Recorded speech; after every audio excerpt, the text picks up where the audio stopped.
Make some noise. Hadithi, Hadithi. Stole my shine there. Ladies and gentlemen, help me welcome Lazola Belle with his story. Hadithi, Hadithi. Hadithi, Hadithi.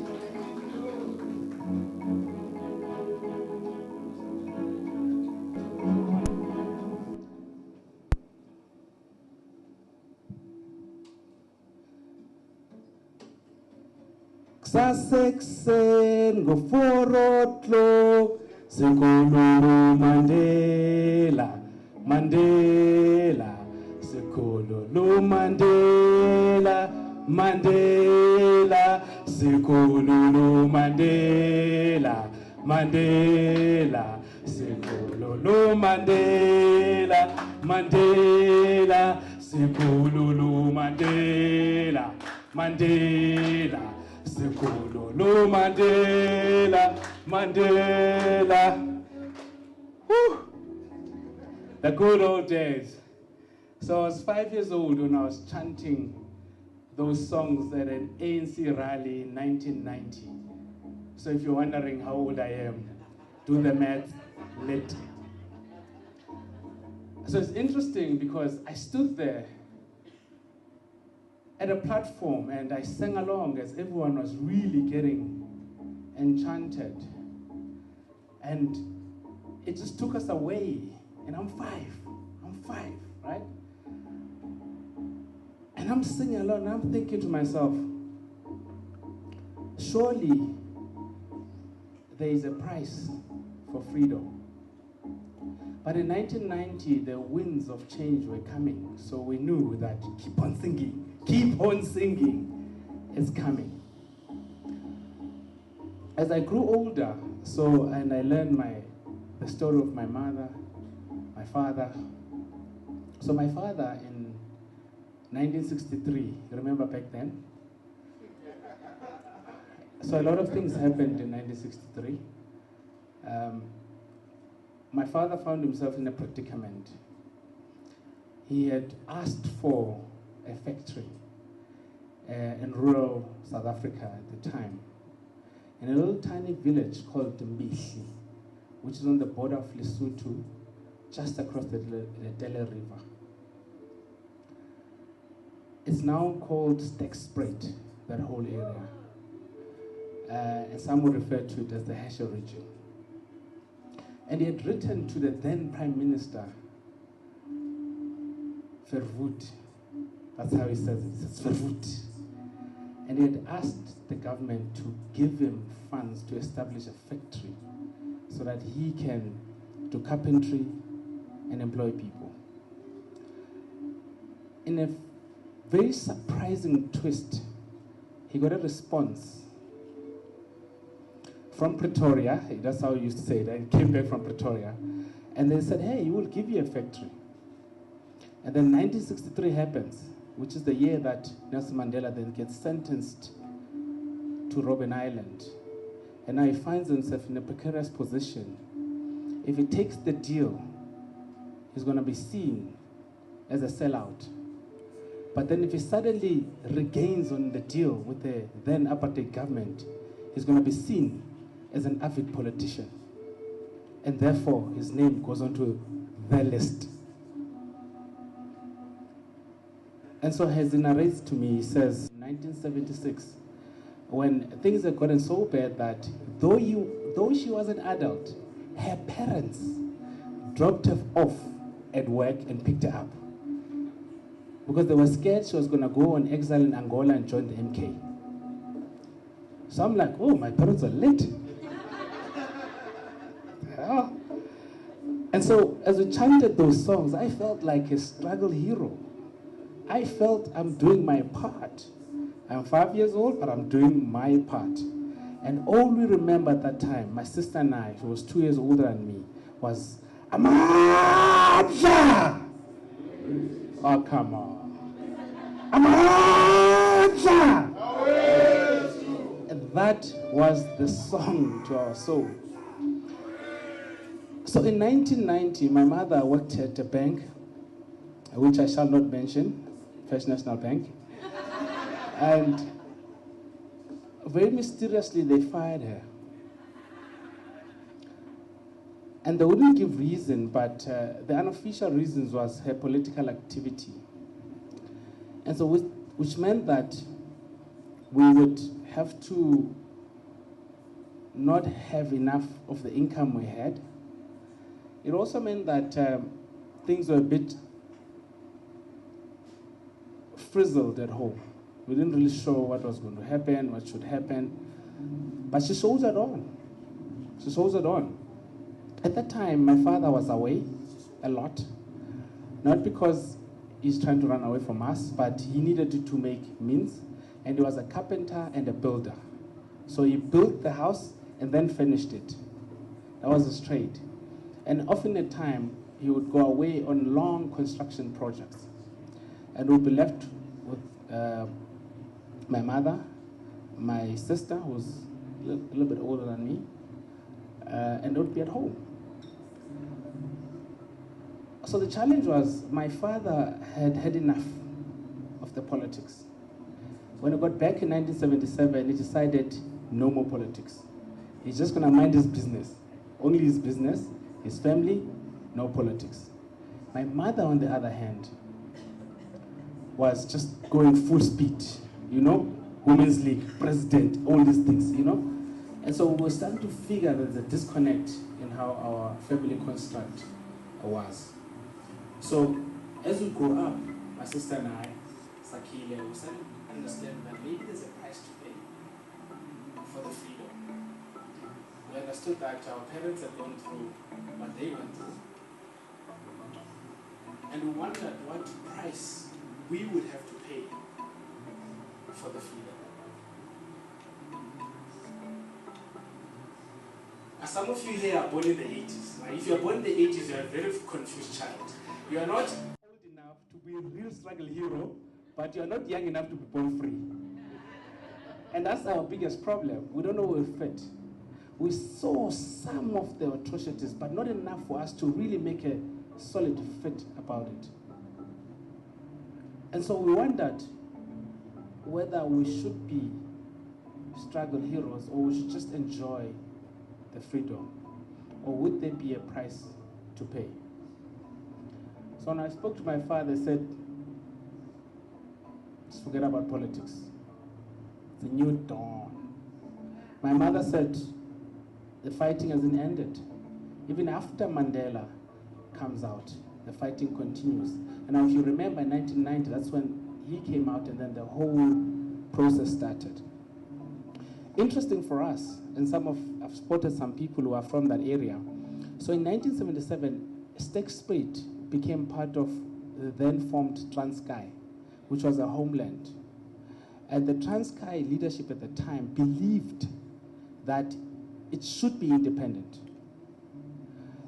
At the same time, the ANC et al. Are fighting for integration in the different South Africa. So as we boiled towards 1990, 93, 94, we started having clashes between the Transkei government and the ANC soldiers, and the apartheid is just a cocktail mix of fighting. And we're caught in the middle because we're a border town. We're 20 kilometers from Lesotho, which acted as a very good source of getting comrades out during the dark times. So it's a very strategic place. And so in 92, 93, it was very unstable. We often saw random running. And generally, when random running happens, you think to yourself, I'm running in the same direction as a random runner. Because I don't want to know where it is running from, but if you run that way, it's safer that way. My home was just behind it was just in front of a mountain, and often the random runners run up the mountain. And they would be safe up there as they look down, because they could hurl rocks or anything if they were challenged. And so we thought, this is what we should do too. We should get involved, we should try and impact, we should try and change. But I was 5 or 6 or 7, come on. I know I'm powerful, but I was 5. My sister was much more powerful, a lot more powerful. She was 7. So So one day, in the question to what price do we pay, a very interesting happened. There was the Transkei soldiers clashing with some other soldiers who weren't really sure what had happened. But my mother was known to be a very active ANC comrade. And so after that clash, it spewed to our household. My father was there in far, far lands. There was no cell phones. He was gone. It was 93, 92. I mean, who's going to call anyone, right? And then the soldiers, I don't know which side, but they looked soldiery, came into our household. Now, the way our household was set up, there was a Menyana house with the kitchen and the sitting room, where the TV that plugged into the car battery was, the black and white TV.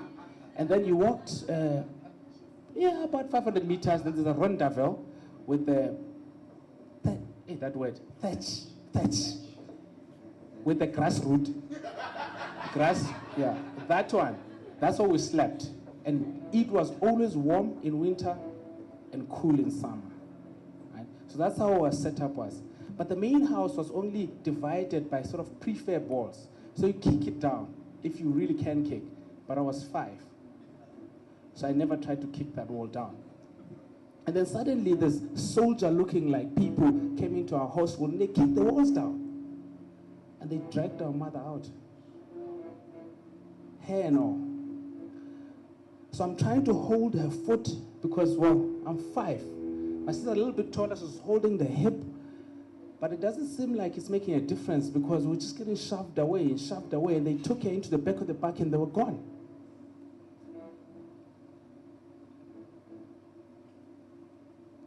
It's 1992. I'm 5, well, 692. My sister's not any older. And we were left there for days on end. In fact, when I think back to that moment, I don't really remember what happened. I just know I'm here today, you know. But at least I had someone older there to look after me. So I wonder what my sister thought. But somehow she kept us going. And eventually my mother came back. We were not allowed to ask as kids what happened. We just, yeah, so we're happy. But when my father was back, it became very tense because it felt like she had endangered the situation, despite what she thought was part of the political tension. At this point, my father is really not interested in politics anymore, given the challenges he faced in exile after having to exile 3 countries, in part due to politics and xenophobia and all of that. So he's really just saying, let's just mind our own business.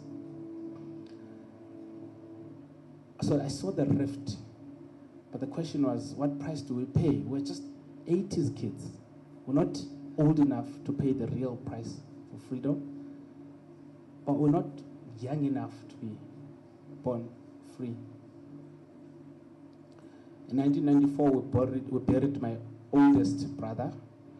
He was angry. He was very angry. He was angry in part because of my father's exile situation. So he was never there. So he was angry brother. And then one time in Velkom, he worked at a mine and he got stabbed because he was fighting with someone. And we buried him in 94, but I was 9, he was 25. I thought he was old. I was like, yo, you're old. Old people die. I'm 33 now, and I'm thinking he died young.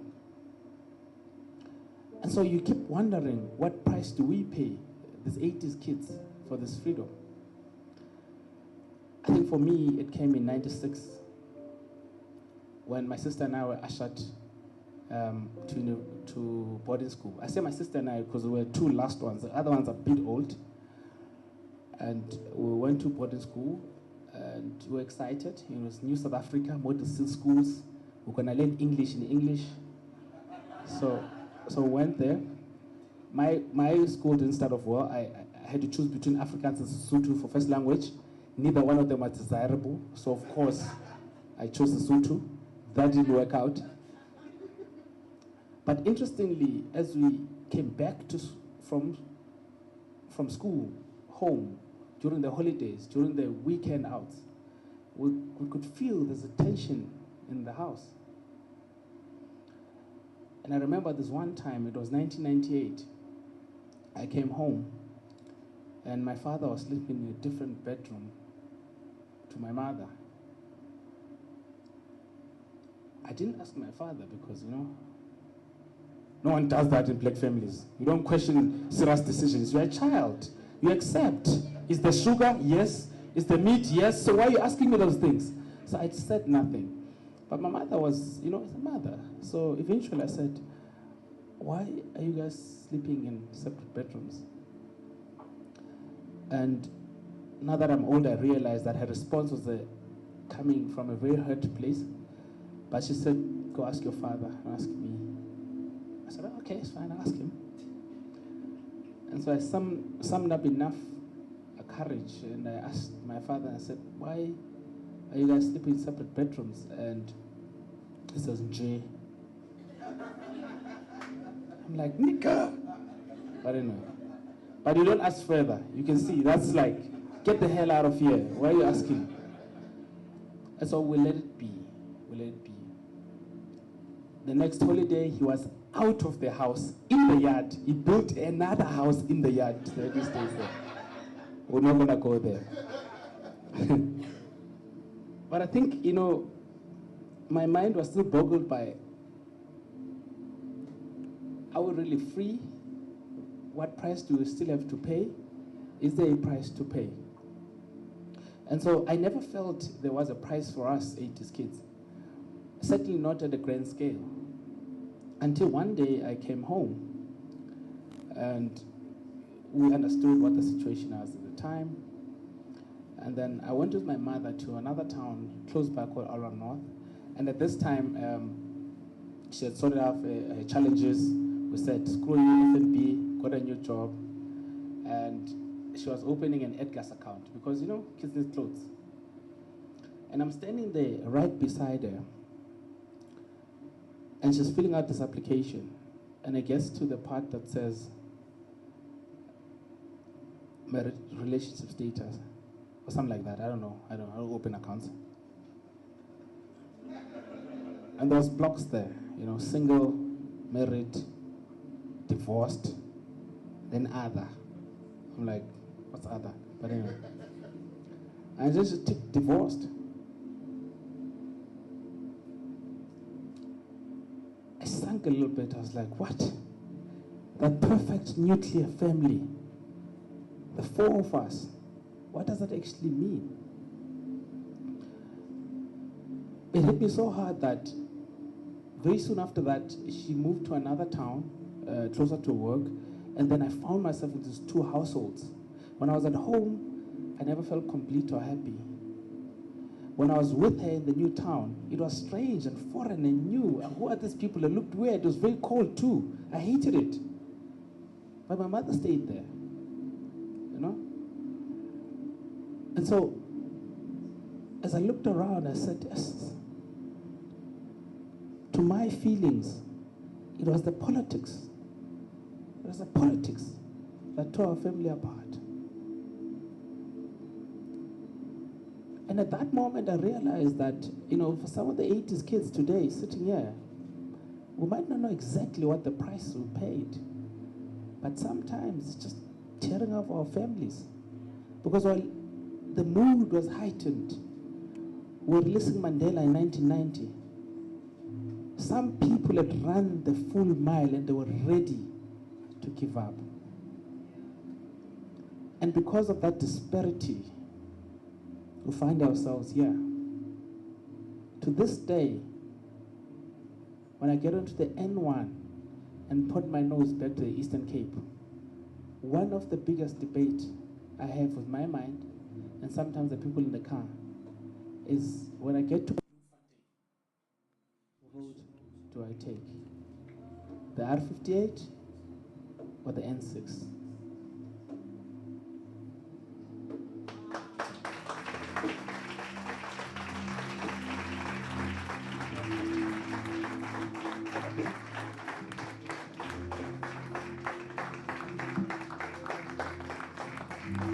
Hadithi, Hadithi.